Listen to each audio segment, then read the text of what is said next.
In today's video, I'm going to teach you how to make a timeline in Google Docs. This simple approach uses the built-in drawing tool, so you can create a clean, customizable timeline right inside your document without any add-ons. Start in your Google Doc and open the drawing window by going to Insert, then Drawing, and selecting New.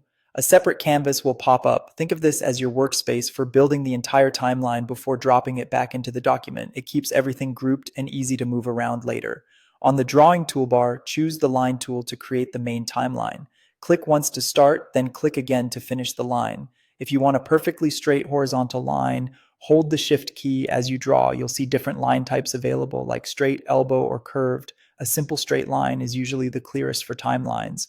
With the line selected, adjust its thickness using the line weight menu. Increasing the pixel weight makes the timeline more visible on the page and helps it stand out when printed or shared.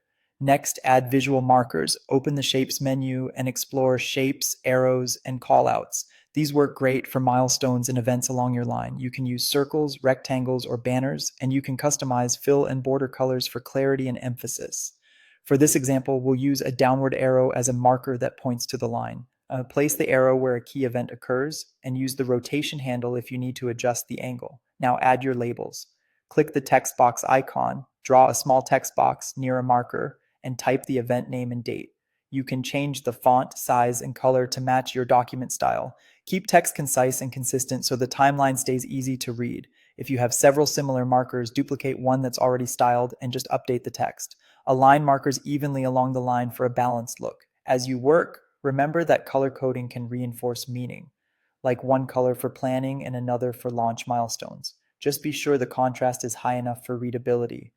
When you're happy with the layout, click Save and Close. The complete timeline drops into your document as a single movable object. You can resize it by dragging the corners, and if you want to make edits later, simply double-click the timeline to reopen the drawing canvas. And that's it. You've built a clear professional timeline in Google Docs using the drawing tool, simple to create, easy to edit, and ready to share.